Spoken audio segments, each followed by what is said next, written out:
I'm Darin Summers, and for a long time, I believed that if I just worked hard enough, kept my head down, and delivered results, I'd be valued. I thought competence spoke for itself. I was wrong. Let me ask you something. Have you ever poured everything into a job, only to have someone rewrite your worth overnight? Have you felt the ground shift beneath you, not because you failed, but because someone needed you to? This is about the VP who reassigned my role, told me I was dragging the team backward, and then came running when everything fell apart. But more than that, it's about what I discovered when I stopped trying to prove myself to people who had already decided I didn't matter. It's a quiet kind of revenge. No explosions, no dramatic confrontations. Just boundaries, clarity, and watching someone realize too late what they threw away. I'd been at Widelight Technologies for 4 years. Started as a systems analyst fresh out of graduate school, eager to prove myself in an industry that felt both exciting and intimidating. Within 18 months, I'd moved into a hybrid role managing both technical infrastructure and cross-departmental workflow optimization. It wasn't the kind of job that came with impressive business cards or corner offices. It wasn't glamorous. But it was essential in ways most people never saw. I knew every process intimately, the ones documented in official handbooks and the ones that lived only in the collective memory of people who'd been around long enough to know better. I understood every workaround, every fragile dependency that held our division together like invisible thread. When the billing system crashed at 2 a.m, I was the one who knew which server to restart and in what order. When departments couldn't communicate because their databases weren't compatible, I built the bridges. My manager, Olivia Kane, appreciated me. At least, I thought she did. She'd say things like, "You're the glue, Darin. Don't think I don't see it." She'd copy me on emails to upper management, highlighting my contributions. Once, during my annual review, she told me I was indispensable. I believed her. I worked late without being asked, picked up slack when colleagues dropped balls, trained new hires even though it wasn't technically part of my job description. I fixed things before they broke, anticipated problems before they materialized. I took pride in being reliable, in being the person people could count on. Looking back, I see how much of myself I poured into that role. How much I sacrificed, evenings, weekends, relationships outside of work, because I genuinely believed my dedication mattered. That it would be recognized, rewarded, protected. Then the restructuring happened. Corporate brought in a new VP of operations, Carter Langley. He came from a competitor, one of those places obsessed with optics over substance. Big presentations filled with buzzwords, metrics that sounded impressive in boardrooms but measured nothing real, leadership philosophies borrowed from business books he'd probably never finished reading. Carter didn't like quiet competence. He liked visibility. He liked people who spoke up in meetings even when they had nothing meaningful to contribute, who took credit loudly and often, who looked good on paper and even better on LinkedIn. He valued performance in the theatrical sense, the appearance of expertise rather than expertise itself. I wasn't that person. I'd never been that person. The first few months, I barely interacted with him. He'd nod at me in the hallway, mispronounce my name in emails despite seeing it in his inbox daily. Once, in a department-wide meeting, he referred to me as the systems person even though I'd been introduced to him 3 separate times. I told myself it didn't matter. Olivia still valued me. My team still needed me. The work spoke for itself, didn't it? I kept telling myself that right up until the leadership offsite. It was supposed to be a strategic planning session. 3 days at a conference center an hour outside the city, the kind of place with inspirational posters in every meeting room and coffee that somehow managed to taste both burnt and weak. Carter presented his vision for the division on the second afternoon. The room smelled like recycled air and someone's overly sweet perfume. He stood at the front with a laser pointer, clicking through slides filled with org charts and efficiency graphs. He kept using the phrase dead weight. Not once, but repeatedly, like he was diagnosing a disease that had been quietly killing us all. "We need to cut the dead weight," he'd say, and people would nod, not quite meeting each other's eyes. Every team has dead weight. The question is whether we're brave enough to acknowledge it. I remember the way he said it, clinical, almost cheerful. Like he was talking about trimming hedges, not people's livelihoods. Olivia was asked to identify inefficiencies in her department. I watched her from across the conference table. She had her laptop open, fingers poised over the keyboard. For a moment, she glanced at me. Our eyes met, and I saw something flicker across her face. Guilt? Calculation? I couldn't tell. Then she looked away. She talked about redundancies, about streamlining processes, about the need for fresh perspectives. She used careful, corporate language that said everything and nothing at once. She didn't mention my name, but I felt my stomach drop anyway. I knew. Somehow, sitting there with my lukewarm coffee and the agenda packet I'd barely glanced at, I knew what was coming. 2 days later, I got the email. My role was being reassigned. Effective immediately, I'd be reporting to a junior manager in a satellite office, handling low-level troubleshooting tickets.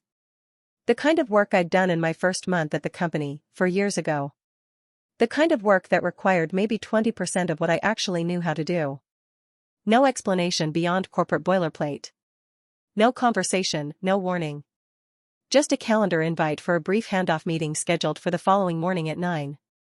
I sat in that meeting, across from Carter and Olivia, in a windowless conference room that somehow felt both too large and suffocatingly small. The fluorescent lights hummed overhead. Someone had left half a bagel on a paper plate in the corner. I remember staring at it, this mundane abandoned breakfast, while my professional life was being dismantled in real time. Carter leaned back in his chair with an ease that felt practiced, fingers steepled in front of him. "Darin," he said, his voice carrying that false warmth people use when they're about to deliver bad news they don't actually feel bad about, "this isn't personal. You understand that, right? We're streamlining. Your current role doesn't align with our new structural vision." I asked what I'd done wrong. My voice came out smaller than I wanted it to. He smiled, the kind of smile that doesn't reach the eyes, the kind that's really just a rearrangement of facial muscles. "It's not about wrong. It's not about failure. It's about fit, about energy, about forward momentum. Frankly, the team's been stagnating, and we need fresh energy moving us toward our quarterly targets. You're dragging us backward. Dragging them backward." The words hung in the air between us. I felt my chest tighten, felt my throat constrict. My hands, resting in my lap beneath the table where they couldn't see, had gone cold and slightly numb. I wanted to argue. I wanted to pull out the performance reports from the last 3 years, all exemplary. I wanted to read aloud the emails from colleagues thanking me for saving projects, from vendors complimenting our division's efficiency, from department heads in other areas asking to borrow my expertise. I wanted to ask him to name a single thing I'd failed at, a single process I'd mishandled, a single deadline I'd missed. But I didn't.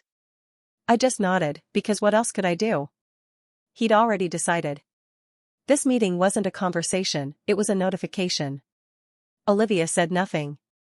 She sat beside Carter, her eyes fixed on her notebook, pen poised as if she might take notes but never actually writing anything. The whole meeting, she never looked at me. Not once. I walked out of that office and went straight to the third-floor bathroom, the one barely anyone used because it was in the old wing. Locked myself in the farthest stall and pressed my palms against the cool metal walls, trying to breathe through the tightness in my chest. My reflection in the scratched metal divider looked distorted, unfamiliar. Have you ever been told your best isn't good enough by someone who has no idea what you actually do? Have you ever felt your value being erased by someone who couldn't begin to describe your job if asked? I went home that night and pulled out my laptop. The apartment was quiet in a way that felt oppressive. Usually I'd still be at the office at this hour, or at least answering emails from my couch. But that night, I just sat at my kitchen table with a cup of tea I'd made but couldn't drink, and I started making a list.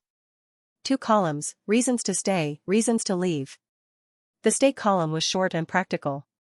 Health insurance. The 401k match.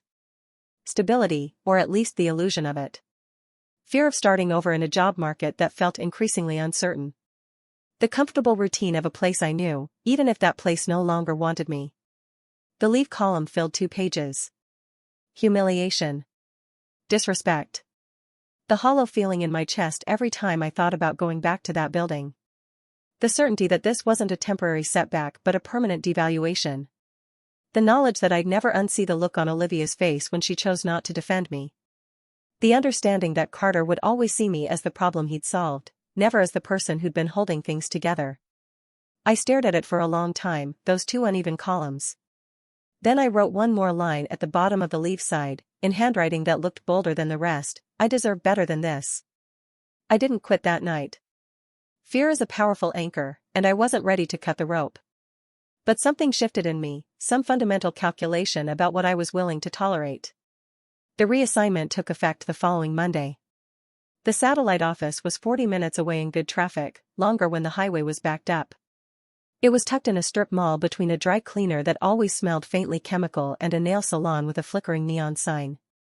The office itself was small, 3 rooms, harsh overhead lighting, and windows that looked out onto a parking lot. My new manager, Kyle Foster, was 26 and had been with the company 8 months. Nice kid, earnest in that way people are when they haven't been burned yet. He greeted me with a firm handshake and an eager smile. "So, you'll just handle the tickets that come in," he said on my first day, gesturing vaguely at a computer screen displaying a queue of basic troubleshooting requests. "Shouldn't be too complicated. I mean, you're way overqualified, obviously, but it'll probably be pretty chill for you." Chill. That was the word he used. I smiled. Got it. He had no idea what I'd been doing before. To him, I was just a new team member with a mysteriously senior title and unclear background. He never asked why I was there, and I never explained. I started taking screenshots. Not out of spite, at least not consciously, not at first. I just needed proof that this was real, that I wasn't imagining the downgrade or exaggerating the shift. I saved emails showing my previous responsibilities, documented workflows I was no longer allowed to touch, kept a running log of every project I'd been removed from without warning or transition. I created a folder on my personal cloud drive and labeled it Record. Every time I received a notification about being removed from a distribution list, I saved it. Every time an automated system report I'd built failed because no one had been assigned to maintain it, I captured it. Every vague, impersonal communication from HR or Carter's office, I archived. It was for me. To remind myself I wasn't crazy. To have something solid when doubt crept in during the long drives to the strip mall office, when I'd wonder if maybe I really had been the problem. Within a week, I started hearing things. Small tremors that suggested cracks in the foundation. A colleague from my old team, Stephanie Chen, we'd worked together on vendor management, texted me on a Wednesday afternoon. "Hey, where's the documentation for the vendor integration process? I can't find it anywhere and we're supposed to onboard a new supplier next week." I'd written that documentation. 60 pages of detailed procedures, contact hierarchies, contract templates, and troubleshooting guides. It lived in a shared folder I no longer had access to, and apparently no one had thought to check if anyone else knew where it was. "Check with Carter's team," I replied, keeping my response neutral. "I'm not on that project anymore." "Seriously? Who's handling it now?" "No idea." "Sorry. This is insane. You built this whole system." I didn't respond to that. What could I say? Another message came 2 days later, this time from someone in finance I'd occasionally worked with. "Darin, the monthly reconciliation report didn't run. Do you know why? We're getting flagged for missing data." I'd set up that automation 3 years ago. It ran like clockwork, pulling data from 6 different sources, cross-referencing accounts, and generating a comprehensive report that went to 4 different departments. It required manual oversight once a quarter when the fiscal calendars shifted, which I'd always handled quietly, usually on a Friday afternoon when I had a few uninterrupted hours. Simple task if you knew the system. Impossible if you didn't. "I don't have access to that system anymore," I wrote back. "You'll need to contact Kyle or escalate to Carter's office. Can you just tell me how to fix it?" I hesitated. Part of me wanted to help. That instinct was deeply ingrained. But another part, the part that was still nursing the wound of being called dead weight, held back. It's a multi-step process that requires admin credentials I don't have. You'll need someone with system access. I should have felt vindicated. Instead, I just felt tired and vaguely guilty, even though I knew the guilt was irrational. I started muting the work Slack channels. First the ones I was no longer officially part of, then the general ones where people complained about problems I used to solve. I stopped checking emails after hours. I turned off notifications on my phone after 6 p.m. I showed up, cleared my ticket queue with mechanical efficiency, and left exactly on time. 5 o'clock, I'd shut down my computer, grab my bag, and walk out. No lingering, no checking one last thing, no staying late to help Kyle understand a system he'd been handed without context. For the first time in 4 years, I had evenings. Actual, uninterrupted evenings. I didn't know what to do with them at first. I'd gotten so used to work bleeding into every hour, filling every gap, defining every day. Now there was just space. Empty hours that stretched ahead of me, unmarked and unclaimed. The first week, I mostly sat on my couch and stared at my phone, feeling oddly guilty for not working, for not being productive. I'd open my laptop, then close it. Start a movie, then lose interest halfway through. The silence in my apartment felt louder than it ever had before. But slowly, I started to fill that space with other things. I started taking walks. Long ones, through my neighborhood, past the park I'd driven by 100 times but never actually entered. I'd walk down to the waterfront, watch the light change over the river, feel the wind that smelled like salt and distance. I'd walk until my legs ached and my mind finally quieted. I discovered I liked being outside. I'd forgotten that about myself. One evening in late September, the air just starting to turn cool, I ran into an old friend from college, Vanessa Cho. We'd lost touch after graduation, the way people do when they get busy and life pulls them in different directions. But she recognized me immediately outside the coffee shop I'd been meaning to try for months. Darin. Oh my God, how are you? We grabbed coffee at a small table by the window. The place smelled like cinnamon and fresh bread, warm and welcoming in a way that made my chest ache. I told her about the reassignment, expecting sympathy, maybe some commiserating about difficult bosses. Instead, she looked at me like I'd just said something absurd. Her eyebrows drew together, her head tilted slightly. Wait. They demoted you, and you're still there? I blinked, thrown by her directness. I mean, yeah. I need the job. Darin. She leaned forward, her hands wrapped around her mug. You're one of the smartest people I know. You were top of our class. You've always been the person everyone else went to for help. Why are you letting them treat you like this? I didn't have a good answer. I mumbled something about health insurance, about the economy, about not wanting to seem flaky by leaving too soon. She shook her head. That's fear talking. Not reason. She told me about her work. She'd gone into consulting after a few years in corporate, built a small practice helping mid-sized companies optimize their operations.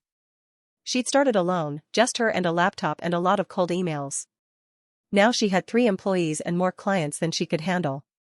Honestly, she said, stirring her coffee absently, you'd be perfect for this kind of work. You actually know how things run, not just how they look on a flowchart or in a pitch deck. You understand the messy middle part that consultants usually gloss over. That's valuable. I laughed, but it came out hollow. I don't know the first thing about running my own business. Neither did I. You learn as you go. And you don't have to jump straight into self-employment. There are contract positions, fractional roles, companies that actually value operations people. She paused. You have options, Darin. You're choosing to believe you don't.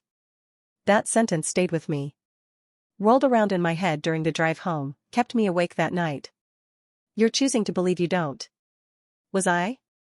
That night, I started researching. Certifications, freelance platforms, adjacent roles in other companies. Project management professional credentials. Courses on change management and organizational design. I made lists of skills I had, skills I wanted, gaps I could fill. I wasn't ready to quit yet. The fear was still too loud, too insistent. But I could prepare. I could build something alongside the job that was draining me, create options for myself even if I wasn't ready to use them. I enrolled in an advanced project management course that met online 2 evenings a week. I started reaching out to old contacts, people I'd worked with in previous roles or met at industry conferences and then never followed up with. I rebuilt a network I'd let atrophy because I'd been too busy, too focused on proving myself to one company that didn't see my worth. And slowly, gradually, something strange happened. I stopped caring what Carter thought. Not all at once. It wasn't a sudden revelation, more like a tide receding, leaving behind clarity where there had been murky water. I still showed up to work. I still did my job, answered tickets, helped Kyle when he asked direct questions. But the frantic need to prove myself, To earn back what I'd lost, to demonstrate my value to people who'd already decided I had none. It faded. I wasn't working to impress anyone anymore. I was working to pay my bills while I built something for myself. 3 months in, I got a message from someone I hadn't expected, Olivia's assistant, a sharp young woman named Zoe Park. "Hey Darin," she wrote. "Can we talk? Off the record?" We met for lunch at a small restaurant far from the office, tucked into a quiet neighborhood neither of us had reason to visit. Zoe looked visibly uncomfortable, her eyes darting nervously. "I probably shouldn't be telling you this, but things are a mess back there." She explained that after I left, 3 major projects had stalled. The vendor integration I'd managed went over budget by 30% because no one understood the contract terms. The automation I'd built kept breaking, and no one knew how to fix it. "Carter's been losing it in meetings," Zoe said. "He keeps asking where the documentation is, why things aren't running smoothly. Olivia told him you'd handled most of it, and he just didn't believe her. He thought she was exaggerating." I took a sip of water. My hand was steady. "What did he say?" "He said you couldn't have been that important. That if you were, the problems would have shown up sooner." I almost laughed. "But now?" Zoe continued. "Now he's panicking. He's been asking Olivia if there's a way to bring you back without it looking like he made a mistake." I set my glass down carefully. "And what did Olivia say?" Zoe hesitated. "She said she'd reach out to you. But honestly, Darin, I don't think you should come back. They don't deserve you." I didn't respond right away. I just sat there, feeling something I hadn't felt in months. Clarity. A week later, Olivia called me. Not emailed, called. "Darin, hi. Do you have a minute?" Her voice was tentative, almost apologetic. "Sure," I said. "I wanted to check in. See how you're doing." "I'm fine." A pause. "Listen, I know the transition was abrupt. But I've been thinking. There might be an opportunity to bring you back into a more central role. Carter's reconsidering the structure." "Reconsidering?" "Things have been challenging without your expertise. We'd love to have you back on the core team." I let the silence stretch. "Darin? What changed?" I asked. "I'm sorry?" "What changed, Olivia?" 3 months ago, I was dragging the team backward. Now you want me back. What's different?" Another pause. "It's not that simple." "It seems pretty simple to me." She sighed. "Look, I know you're upset. But this could be good for you.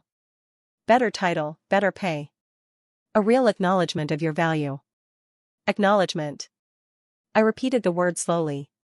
"From Carter? The man who told me I didn't fit?" "Darin.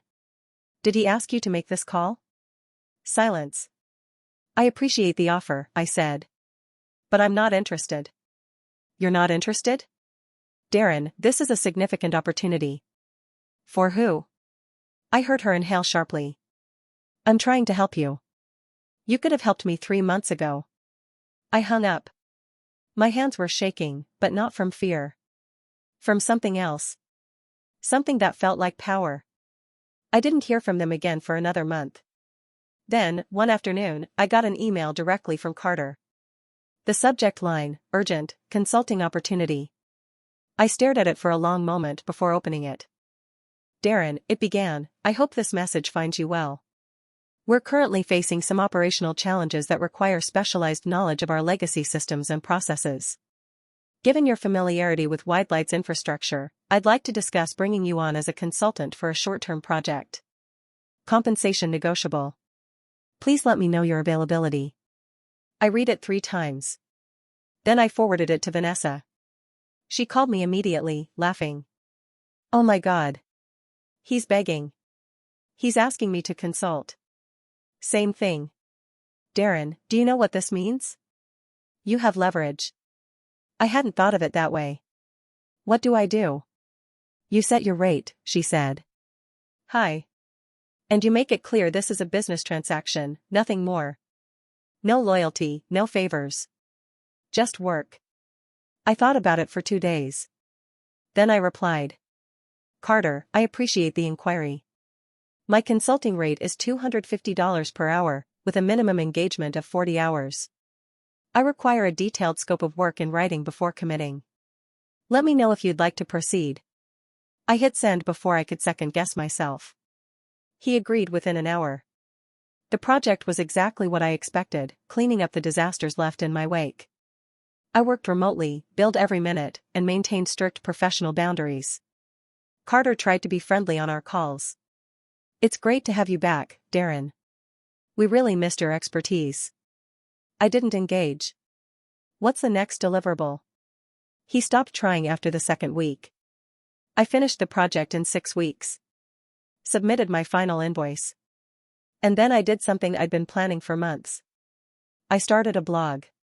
It wasn't about Widelight specifically.